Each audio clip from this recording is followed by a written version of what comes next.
Armored Core 6 is finally out, and I'm going to be honest with you, it's probably my favorite mech game, where Dark Souls meets the military-industrial complex. Nothing better than massive mechs slapping steel and laying down some firepower. If people are telling you this isn't like Dark Souls, they're right. This is 3 times faster, and most of the bosses fly and fire 200 homing missiles per second at you. And most of the time, you have no clue what the hell is actually happening because the entire screen is constantly exploding. Starting Armored Core 6, you're an augmented human, aka 621, who has undergone extensive biological and cybernetic operations to live and breathe weaponized mechs that go by armored cores. You start the game off by landing on Rubicon by the orders of handler Walter White. You're his pet that's got to earn their keep as an independent mercenary. The gameplay movement feels like you're a KitchenAid refrigerator with a jetpack and some cannons. You're not supposed to be on Rubicon, or at least not allowed there. So the best course of action is to commit identity theft. Start off by killing the local population looking for someone's identity. This is where the majority, or someone who isn't very familiar with From Software games, is going to head straight into the refund page, as they meet a bitter end by a standard helicopter, and meeting the same end over and over. Spending a few tries, learning the moves, and praying that you get close to melee. Can't see anything on your screen but explosions and your health rapidly depleting. The game is equivalent to going from learning 2 plus 2 to advanced calculus in 30 minutes. That's right, welcome to the tutorial boss, where the reviews have nothing but great things to say. Just wait until you get to the end of chapter 1, where a rando bot will beat your ass for a few hours, where the true motto, get good or get gone. Welcome to From Software, where we make sure you spend quality time investing in new controllers. When you finally beat the tutorial boss, you're able to acquire your newfound ID. Call sign Raven. Instead of 621, you're someone who's F rank and the ID expires in 3 days. Upon completing your first mission and sweating from the starting boss, you're met with a bill for all the repairs needed and the ammo that you used. Thanks, Walter. Get into your base of operations where you could assemble your ideal killing machine, changing the color or slapping on some decals. Make your AC be Guy Fury or make the enemy throw by running circles around them. Best yet, be fucking Walmart. Oh, and you also unlock the tutorial mission just in case you suffered brain damage from the helicopter. But I'm not here for colors or stickers, I'm here for the guns. Assemble your ideal mech however you want. How about a juggernaut that is dual-wielding big-ass Gatling guns and cannons that's going to punch a hole in the ozone layer? Maybe you want a little speed, slap on a shotgun and plasma sword, living your dream of being a Gundam. Plus, if you run out of ammo, you don't have to sit there and punch your way out. Well, you had to do that a few times. Or running out of ammo during a boss fight, that's always fun. Armored Core has an emphasis on using different builds related to the mission, or I guess whatever boss is giving you a hard time. The build I run with just works remarkably well and feels satisfying,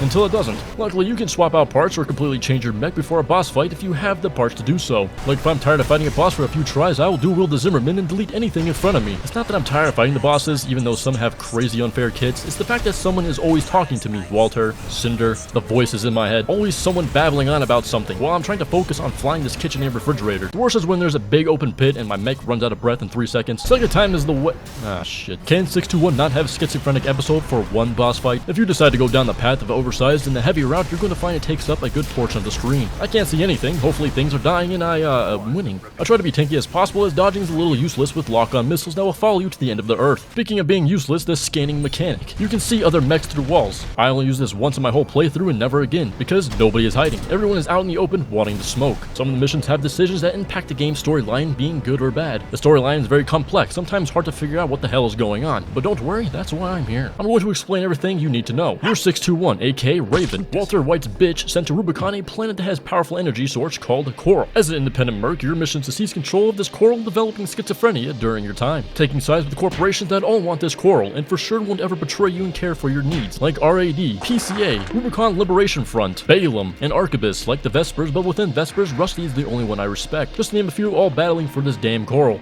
Depending on which corporation you side with and who you kill or don't, the ending will be different. Moving on, make sure to do every arena available to you to unlock passive perks to make yourself even stronger. Test your skills and how you stack up versus some of the strongest ACs in the game. Shinobi, it's Naruto. I wonder if he wants to talk it out.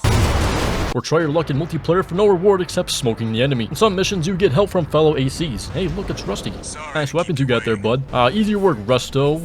Wait a minute. Did you magically change out your weapons mid-fight? I don't believe it. That's it. Time to die, Rusty. I can't have that buffoonery. And at least we have New Game Plus. After you beat the game, you might be thinking it's over, but you actually have to beat the game 2 more times for the game to be completely finished to get the true ending, with there being new missions and decisions that impact the game to be more fresh, like a new arena with challenging mechs to test how fast you can destroy them. Beat the game twice to unlock more of the game to get a whole new ending. From Software considers this late game content. Currently, I'm in New Game Plus, where the bosses are having a bad day with me. All in all, great game. Get out there, 621. You got work to do. My name is Lando. Oh shit. It's Raven. But wait, I'm Raven. Oh no.